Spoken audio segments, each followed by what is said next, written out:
Halo, balik lagi di Andri Tono Channel. Kali ini, video kali ini saya akan membahas mengenai top filter yang saya gunakan. Bagaimana perlengkapannya dan apa saja isinya? Silakan simak videonya. Terima kasih.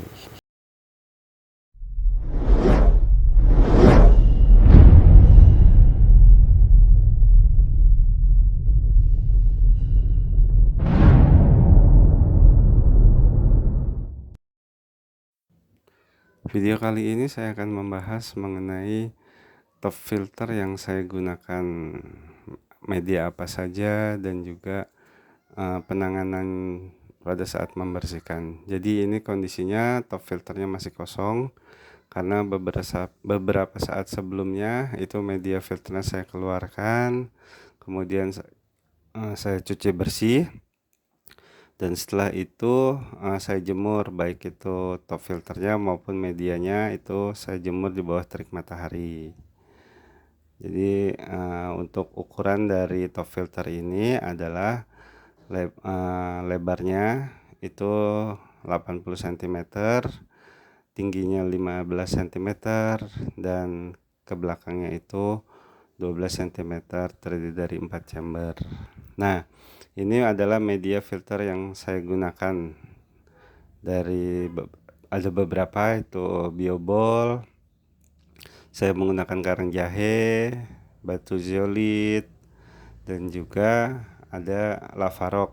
Saya menggunakan sedikit lavarok yang saya pakai. Jadi ada juga bioring saya gunakan untuk top filter saya ini, dan juga menggunakan karbon aktif ya. Saya menggunakan 2 kantong karbon aktif yang saya gunakan nanti di chamber kedua. Jadi itu dia, dan juga ada busa hitam. Dan untuk filter mekaniknya itu saya gunakan tempat terpisah. Saya menggunakan ada busa hijau dan juga box filter tambahan. Untuk kondisi saat ini, baik mesin maupun top filter itu saya cuci bersih semuanya, dan karena tidak ada sirkulasi di dalam mentengnya itu, jadi saya menggunakan filter tambahan, internal filter yang saya buat sendiri itu melalui botol bekas dan power head yang dengan ukuran itu 1000 liter per jam. Jadi untuk botol bekasnya itu saya isi busa putih, busa hijau, dan busa hitam.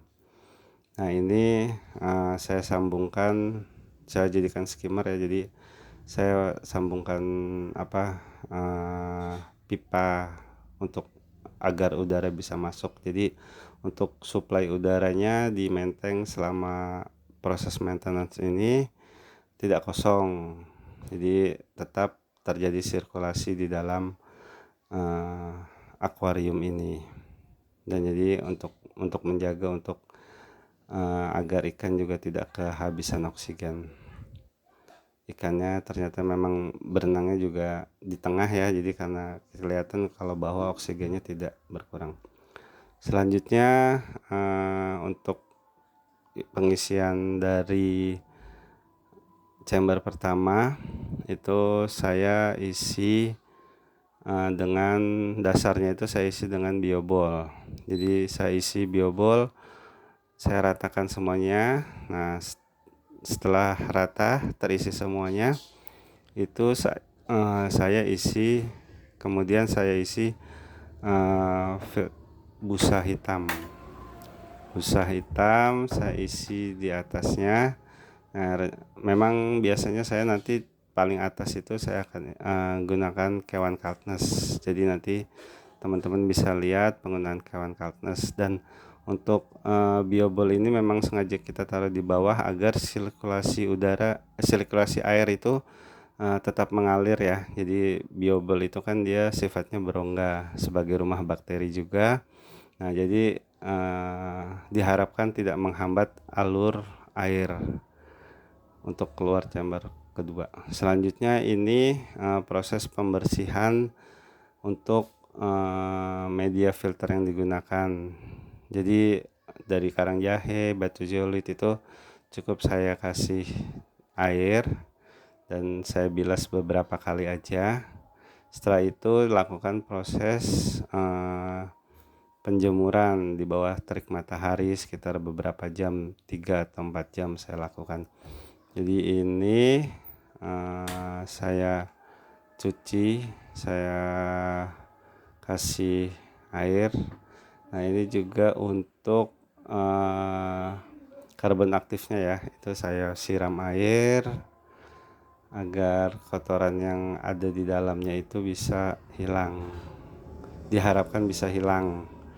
Nah ini saya remas-remas. Jadi untuk proses pembersihan maintenance ini biasanya saya lakukan 2 minggu sekali.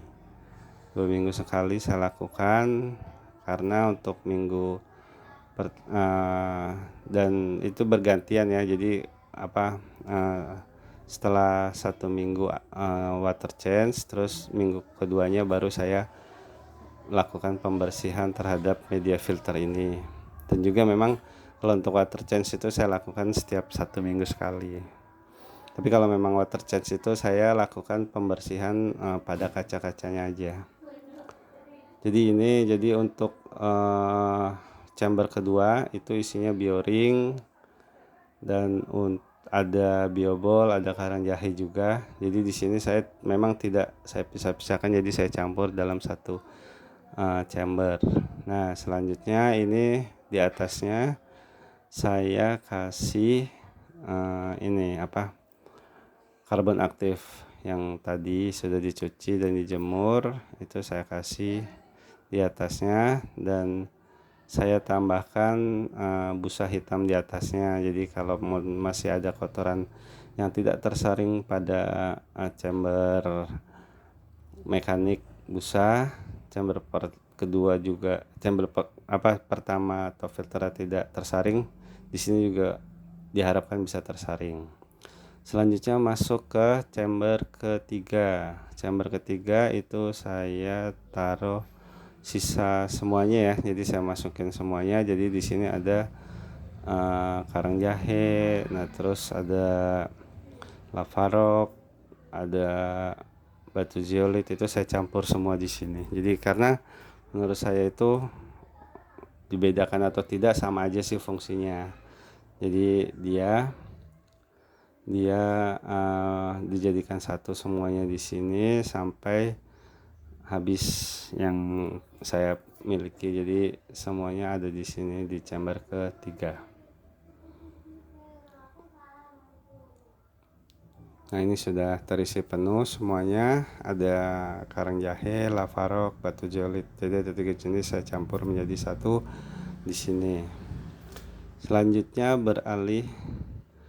Nah, jadi ini chamber pertama, kedua, dan tiga. Setelah itu kita beralih ke chamber mekanik.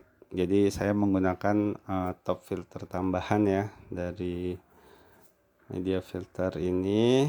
Untuk dasarnya itu saya kasih penyaring dulu. Jadi karena ini saya menggunakan metode wet dry ya untuk filter mekaniknya ini. Yang paling dasar itu setelah saringan saya kasih busa hijau. Busa hijau ini lumayan cukup rapat-rapat ya dia teksturnya. Jadi diharapkan bisa menyaring kotoran dengan baik sebelum masuk ke chamber pertama di top filter kacanya.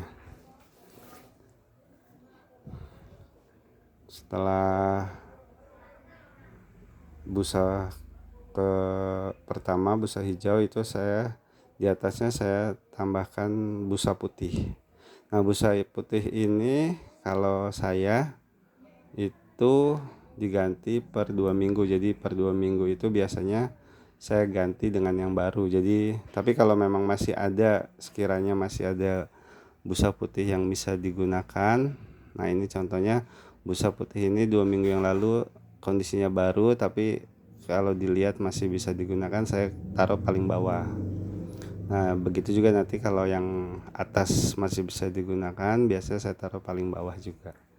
Nah, ini saya tambahkan busa hitam, tujuannya untuk menyaring kotoran yang tersedot oleh power head, nanti jadi tidak langsung masuk ke busa putih.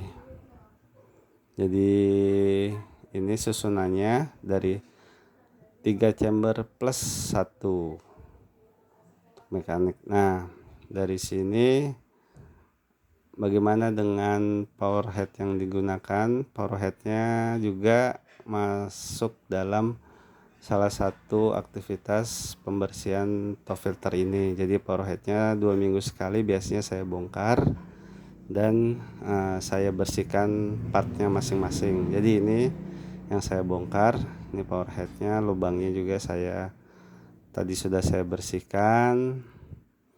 Ini kipas dan magnetnya biasanya memang saya bersihkan. Jadi per 2 minggu itu saya sikat agar lumut atau kerak-kerak yang menempel pada partnya masing-masing itu bisa hilang. Ini susunannya. Kalau teman-teman mungkin tergantung power head yang dipakai ya. Kalau saya ini pakai power head yang celup yang duduk biasanya.